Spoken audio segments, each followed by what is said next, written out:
8:03 en el territorio continental ecuatoriano, buscando la verdad y abogando por la unidad nacional en pro de la paz y la seguridad en el Ecuador.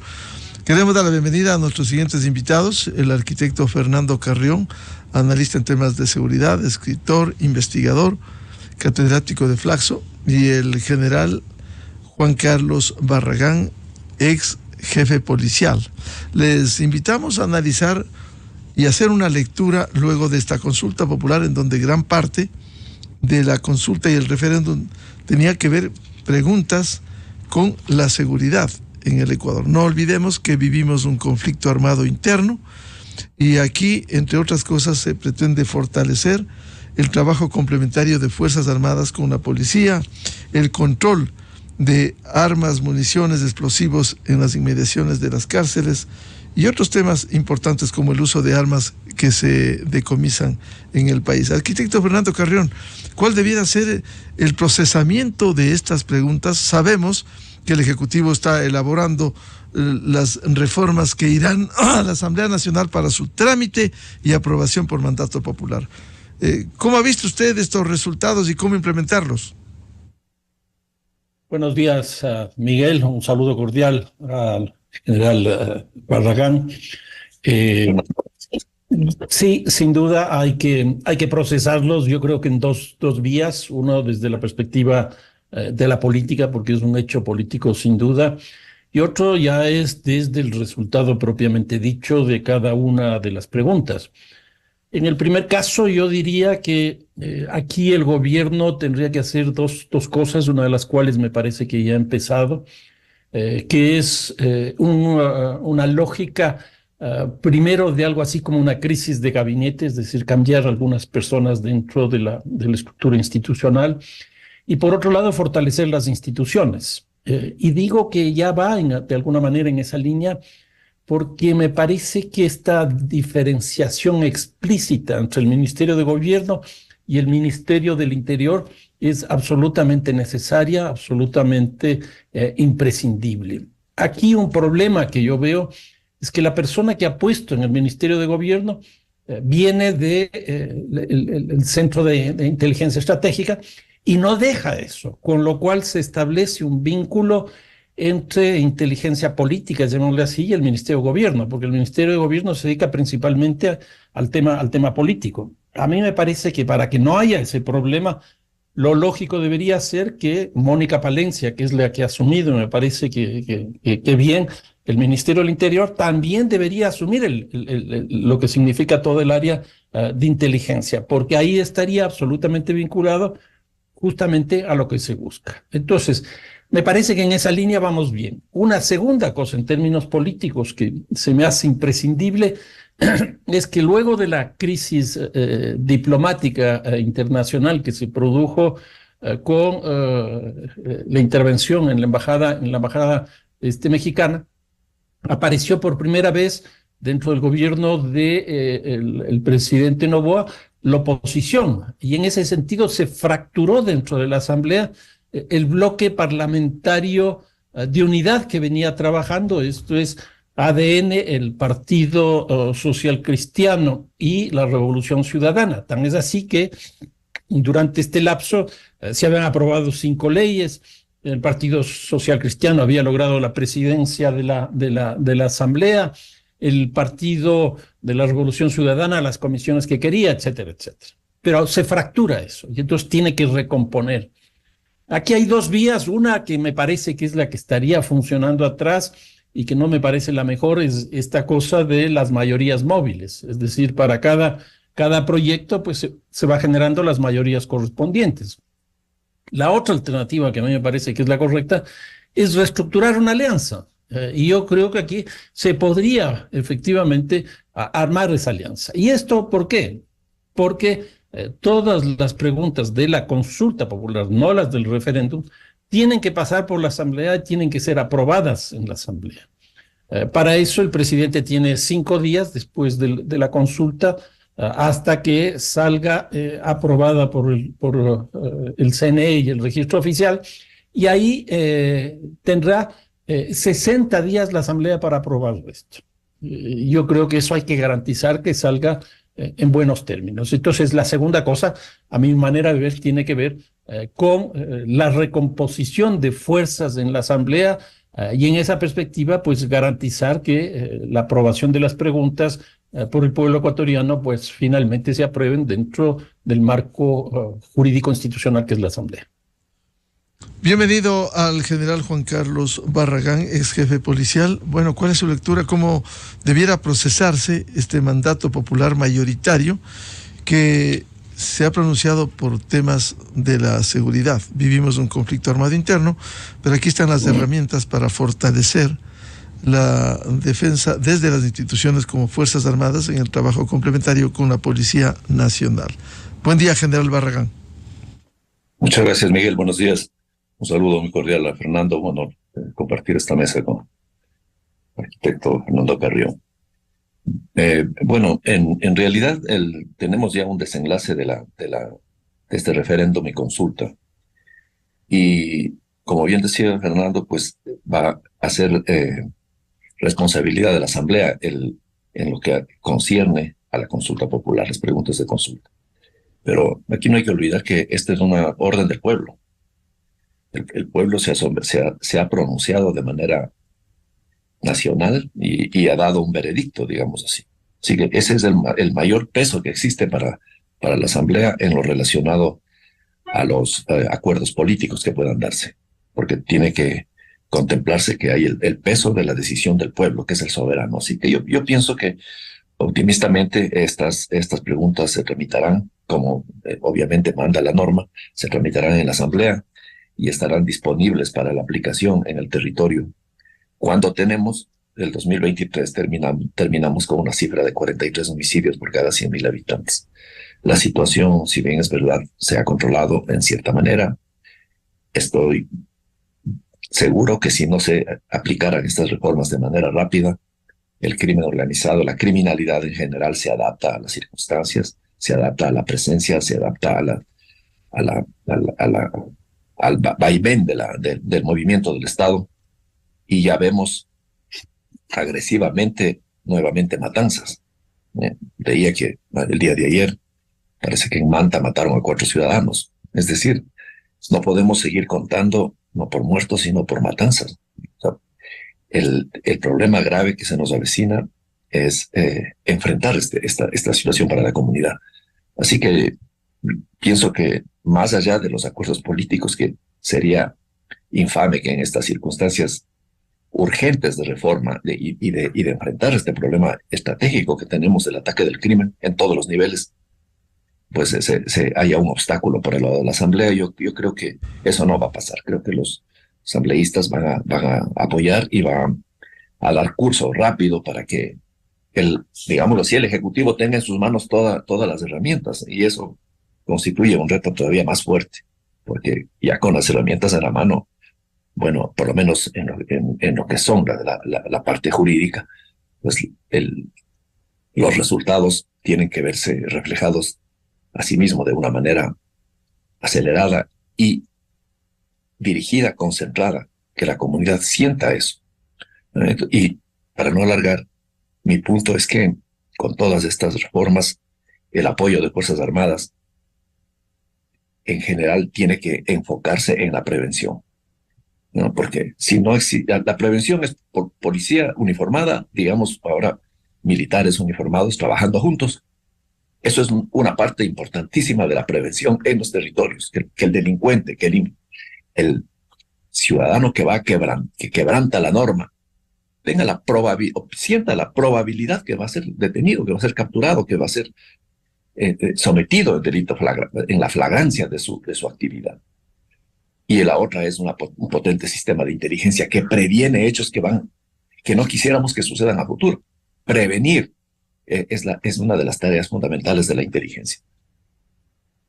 En este punto yo comparto el criterio de Fernando, que parte importantísima de la producción de inteligencia en esta lucha contra el crimen organizado tiene responsabilidad del CIES.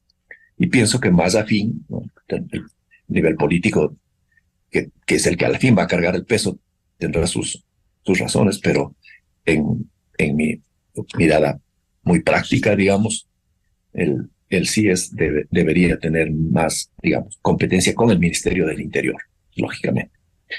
Así que en mi punto de vista, lo que necesitamos ahora es que todo el mundo poner el hombro y apoyar las cosas para que estas medidas, que ya pues no hay otras más, o sea, se han tomado, surtan el efecto que la comunidad está esperando, le dé tranquilidad a la ciudadanía.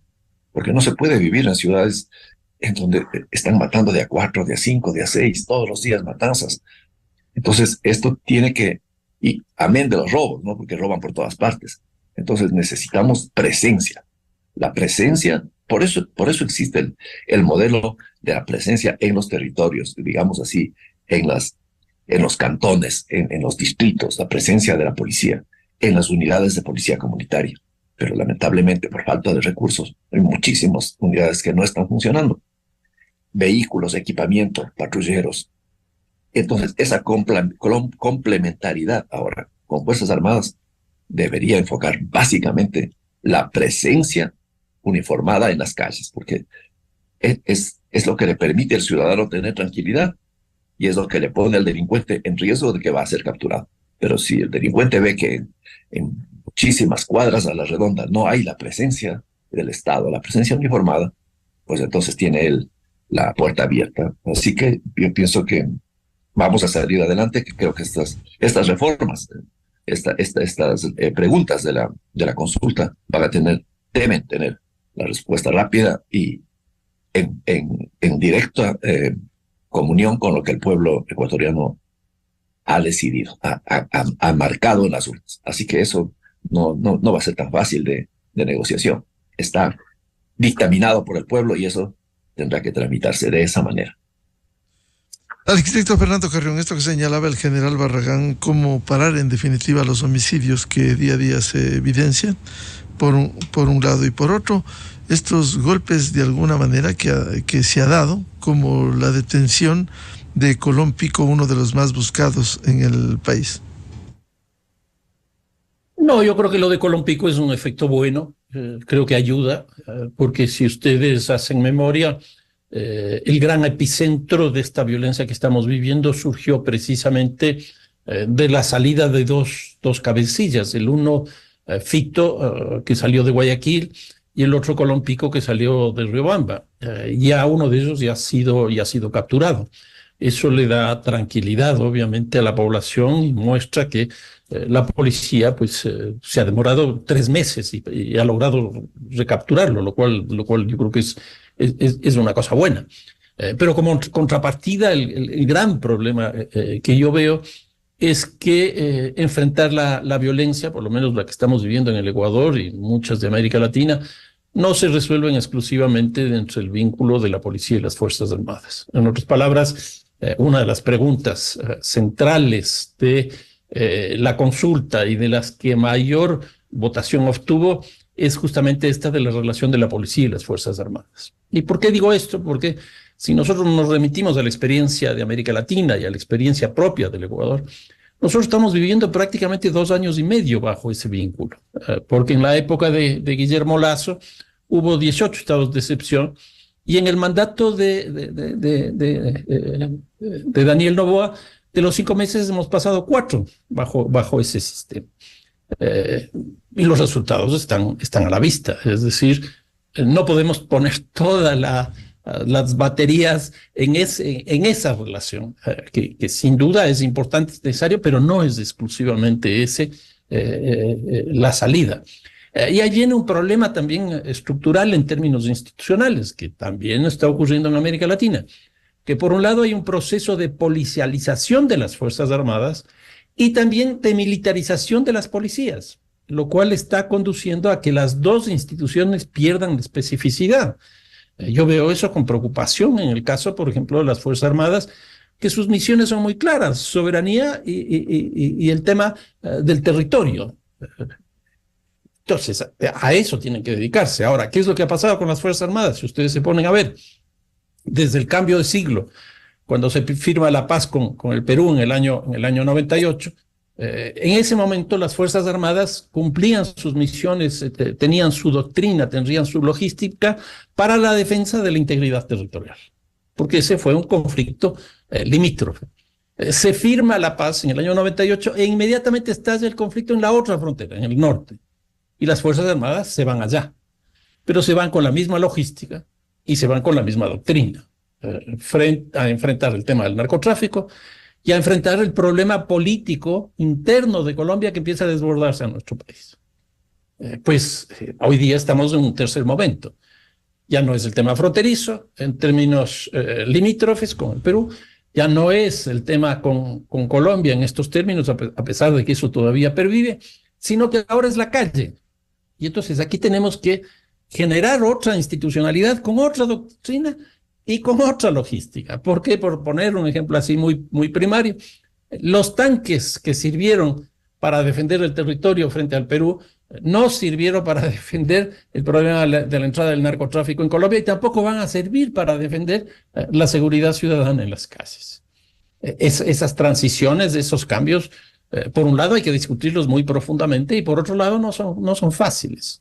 Entonces yo creo, y tras de este análisis que estoy haciendo de la pregunta A, hay que hacer el análisis de todas las preguntas, porque ha habido, me da la impresión, un triunfalismo en el sentido de que, bueno, ganamos la consulta y el referéndum, y que efectivamente yo creo que es así, pero también pusieron mucha fuerza en el sentido de decir que esas 9 preguntas iban a resolver los problemas de seguridad.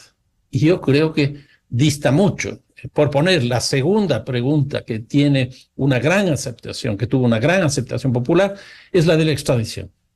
Pero bueno, extraditaremos 5, 10, 15 personas por año, pero las estructuras criminales reemplazarán eso. Entonces yo creo que hay que redefinir ahora esto que han llamado el plan Fénix, que yo creo que es necesario armar. Creo que hay que fortalecer las instituciones, por ejemplo, en el tema carcelario, el SNAI yo cambiaría totalmente. A mí me parece que el SNAI está viviendo una situación pero muy compleja y que no puede asumir el sistema carcelario tal como está. Entonces, fortalecer las instituciones creo que hay que definir las políticas, es decir, el plan específico, y hay que actuar sobre temas estructurales como es el tema de la economía, como es el tema del empleo, como es el tema de la educación, etcétera. General Barragán, este par de temas muy importantes, lo que decía el arquitecto Fernando Carrión, generar una institucionalidad sólida, más allá de la reivindicación de acciones como la aprehensión de Colón Pico, y también el que esto permita ir desbaratando a las bandas por un lado, y por otro el peso específico que tiene la extradición, de alguna manera que va a contribuir quizás para la disuasión de estas bandas. Sí, bueno, el trabajo de inteligencia siempre va a permitir, digamos, el éxito en las operaciones, porque produce conocimiento, ¿no? Y sin conocimiento, sin inteligencia, pues las cosas en materia de seguridad, contra la lucha de crimen organizado, es vana, es vacía, si no hay una buena inteligencia, porque estas organizaciones tienen su propio poder también de operación, inversión, tienen recursos, tienen armamento, logística, capacidad. Pero vamos a ver en el tema del apoyo de Fuerzas Armadas. Aquí el tema es un tema de conflicto interno. Es decir, la comunidad civil tiene un conflicto contra la delincuencia. Entonces, las doctrinas tienen que unificarse y enfocarse bajo un punto de vista policial, porque no se trata concretamente de operaciones militares. Con operaciones militares se van a solucionar los problemas en las comunidades, en los barrios. ¿De acuerdo? Entonces, el enfoque del apoyo militar tiene que orientarse o dirigirse de acuerdo a doctrinas y procedimientos policiales, porque más o menos lo que van a hacer es un trabajo policial. Así está la norma, así está la necesidad, así está lo que requiere el Estado por ahora, porque sería lindo si hubieran los recursos y se podrían comprar 1,000 patrulleros y armamento para la policía, equipamiento, y a la vez invertir en educación, que los chicos, que los jóvenes tengan buenas escuelas, buena salud. Bueno, pero el problema es que ese recurso por ahora no existe. Por eso se ve la necesidad urgente de que otra institución apoye la seguridad interna, que es lo que va a hacer ahora Fuerzas Armadas, ya con el basamento legal, que tendrá que organizarse y manejarse las políticas y la doctrina en función de que va a trabajar en función de la comunidad civil, o sea, operaciones policiales, definitivamente enfocándose en doctrina policial. Es así como tendría que ser. La extradición.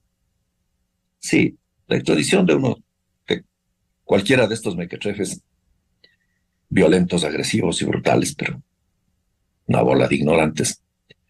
La extradición de estos ciudadanos depende de que algún país en el exterior quiera llevárselos.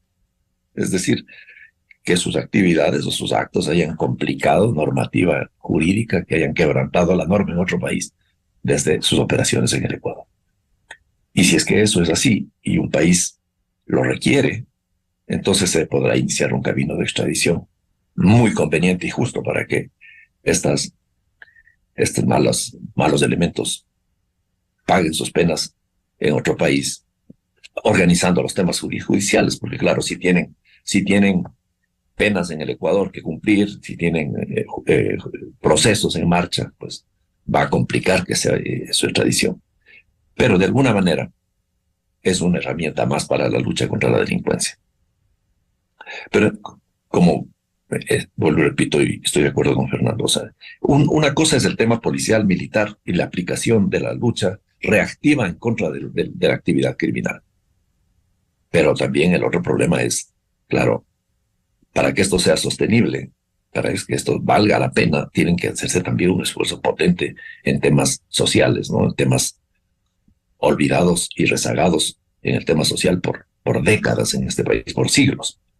Entonces, si es que no hay oportunidades para la gente, se desarrolla y aumenta la pobreza, el caos, el desorden, el caos es caldo de cultivo para el desarrollo de la actividad criminal.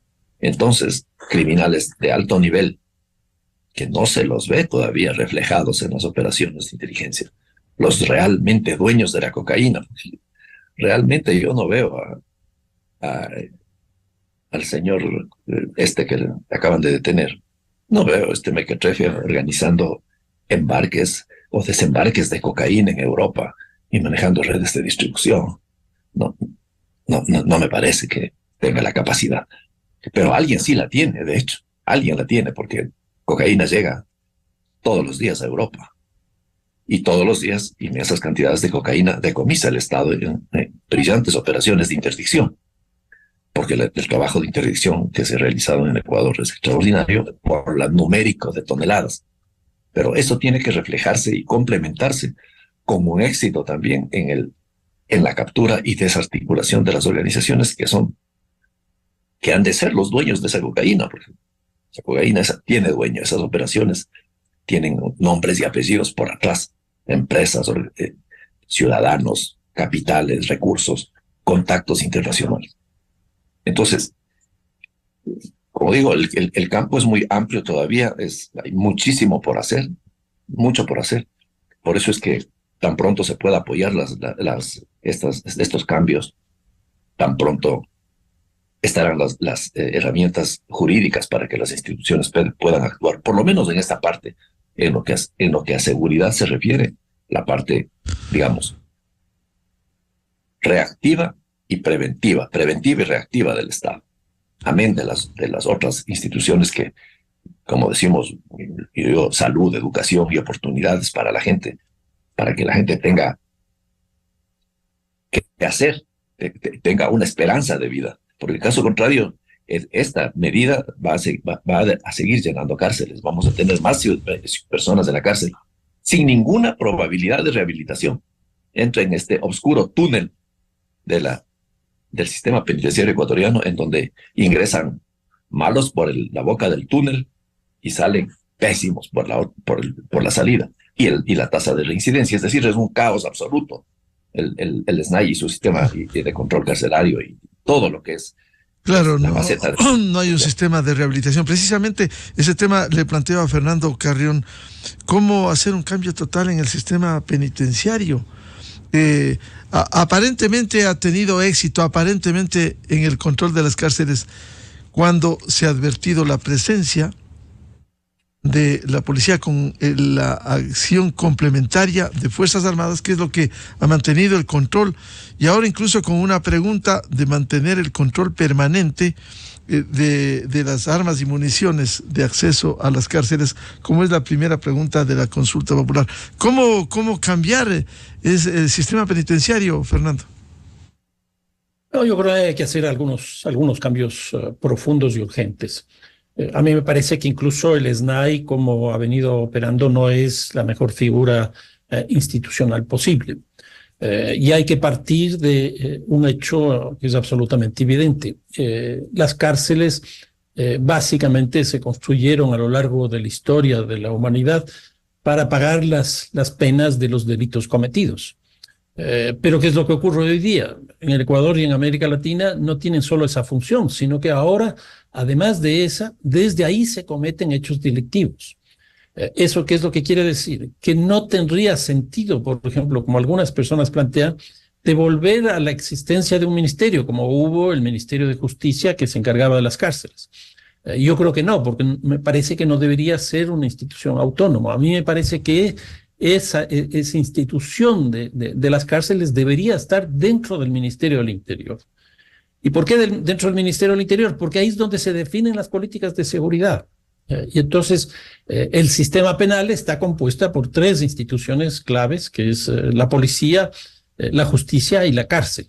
La policía está en el Ministerio del Interior, la cárcel debería estar dentro del Ministerio del Interior, porque además ahí es donde se diseñan las políticas. Entonces yo creo que una primera cosa es armar una institución distinta. Una segunda cosa que habría que hacer es que esta institución no sea autónoma y que esté inscrita dentro del Ministerio del Interior. Y yo creo que ese diseño debió haberse hecho justamente con los decretos de estado de excepción y de conflicto armado interno. Es decir, en estos casi 4 meses, no solo enfrentar el tema carcelario con las Fuerzas Armadas, que me parece que hicieron un trabajo importante, sino que debieron haber hecho ya un cambio sustancial dentro del SNAI. Y me parece que eso hay que hacer. Ahora, regresando un poco a lo que Juan Carlos planteaba, y que estoy de acuerdo con el tema de la extradición, yo creo que la extradición, independientemente del número de personas que se extradite y del reemplazo que se produzca, yo creo que el sistema carcelario en el Ecuador nos ha mostrado que no es capaz de sostener a los cabecillas dentro de las cárceles. ¿Y por qué esto? Porque lo que nosotros hemos visto es que los cabecillas se huyen, es el caso de Fito, es el caso de Colón Pico, se huyen, o los cabecillas son asesinados, como el caso de Norero. O en su defecto, como el caso de Rasquiña, un juez viene y le saca. Entonces, a mí me parece que sí, que la extradición es fundamental para que esta trilogía de hechos que evaden del sistema carcelario en el Ecuador no se cumpla. ¿Por qué? Porque tenemos una institucionalidad como el SNAI que no es capaz de sostener a las personas de ahí, y tampoco el sistema judicial, a pesar de que me parece que con la ofensiva que ha habido por parte de la Fiscalía, con los casos Purga, Metástasis, etcétera, pues se ha evidenciado esto, e incluso han aparecido el precio, $250,000 sirve para sacar a una persona privada de la libertad. Entonces, yo creo que todo ese tipo de cosas tendría que ser pensado dentro del marco institucional nuevo de la cárcel, porque, y aquí viene otra cosa, con otra pregunta, las cárceles tienen dos funciones en términos constitucionales, la rehabilitación y la reinserción. Una de las preguntas, por ejemplo, va en el sentido de que si los presos tienen que terminar todas las condenas. Lo que había antes de esta consulta en esos tipos de delito es que ciertas personas podrían cumplir ciertos tiempos en la cárcel y después de establecer sistemas semiabiertos. Y eso básicamente dentro de la teoría penal está enfocado hacia la búsqueda de la reinserción, pues hoy día eso va a ser prácticamente inexistente. General Juan Carlos Rueda, el tema del cambio en el sistema penitenciario, ¿cómo lograrlo? a fin de que funcione, no solo con la acción de Fuerzas Armadas y la policía. Claro, sí, es fundamental enfocar este tema del sistema penitenciario, porque Fuerzas Armadas no es lo correcto que Fuerzas Armadas invierta una inmensa cantidad de recursos, como lo ha venido haciendo la policía desde muchísimo tiempo atrás, para asumir una función que no les compete. Esa función no le compete ni a Fuerzas Armadas ni a la Policía Nacional. Existe una institución responsable de mantener ese control, que ha sido absolutamente ineficiente, que se ha prestado para actividades de corrupción, que ha sido incapaz de manejar niveles de rehabilitación. Ese es, digamos, el punto es que el Estado tiene que organizar esto que ya se debió haber organizado, para que en un momento llegue el día en que esta institución, como sea, cual sea y como se organice, sea capaz de manejar el sistema carcelario de manera eficiente, y que Fuerzas Armadas y Policía dediquen su esfuerzo a su tarea en las calles. Porque ahora, si es que no hay el control penitenciario por parte de Fuerzas Armadas y la Policía, pues desde adentro se mandan y se disponen un montón de homicidios y crímenes y de delitos que se cumplen afuera. Pero hoy los ciudadanos privados de la libertad, que se encuentran, digamos, bajo control y disciplina de Fuerzas Armadas y Policía Nacional, provoca que este sistema carcelario, que alberga 33,000 y pico de ciudadanos privados de la libertad, que anteriormente generaba inmensas cantidades de efectivo diariamente por extorsiones, vacunas y amenazas a los mismos PPLs por parte de estos famosos caporales y todos estos mafiosos que controlaban el sistema carcelario. Hoy esas cantidades de efectivo ya no se están produciendo en las cárceles, obviamente. Pero ¿con qué se está reemplazando esa necesidad de recursos en las bandas criminales? ¿Cuál es la actividad a la que ellos están enfocando en la actualidad? Entonces, llama la atención el incremento del secuestro, por ejemplo, y la extorsión. Y nuevamente la policía tendrá que, desbordada, buscar nuevos mecanismos para incrementar sus potencias y enfrentar estos fenómenos que vienen a apoyar en mala manera, digamos así, a desordenar el sistema de paz ciudadana al incrementar estas tasas del secuestro. Entonces, al fin del día, Policía y Fuerzas Armadas no son las instituciones llamadas a controlar las cárceles. Debería organizarse para que una institución, como sea y se llame, sea la responsable de manejar el sistema carcelario ecuatoriano bajo control del Estado, sea del Ministerio del Interior o de lo que sea. Pero el Estado tiene que poner las cosas en orden para que sea sostenible. Pero no podemos pasar toda la vida bajo esta modalidad de militarización. Tiene que organizarse para que el Estado sea sostenible, y como ahora ya es una norma que las Fuerzas Armadas apoyará las operaciones policiales, pues apoye eso, las operaciones policiales de prevención y reacción en las ciudades, hacer las ciudades seguras, ¿no? Que el país esté seguro, no destinando inmensas cantidades de recursos a cuidar las cárceles, que no es la competencia. Claro. Bien, muchas gracias. El aporte para analizar las secuelas de este mandato popular expresado en las urnas, en la consulta popular y el referéndum en los temas atinentes a la seguridad. Muy amable al arquitecto Fernando Carrión y al general de policía Juan Carlos Barragán. Muy gentiles. Muchas gracias, Miguel. Fernando, un buen día. Un abrazo, Miguel. Saludos cordiales, Juan Carlos. Enseguida, en la revista de Opinión Democracia. 8:37 minutos en el territorio continental ecuatoriano. Vamos a una pausa publicitaria y volvemos para hablar de lo que sucede en el juicio a Carlos Poli de la Corte del Distrito Sur de Miami. Invitado el periodista Juan Carlos Calderón de Plan B, que ha venido siguiendo y entregándonos las noticias de este juicio al excontralor Carlos Poli. Desde 1984 con Gonzalo Rosero. La revista de Opinión Democracia. Siempre líderes, siempre confiables. Enseguida regresa Miguel Rivadeneira a la búsqueda de la verdad. Inicio de espacio promocional y publicitario. en sus marcas. ¡Listos, ya! Enciende motores, que ya llegó la feria de beneficios más grande del año. Ya llegaron los Cherry Days, del 26 al 28 de abril. Tu oportunidad de hacer realidad el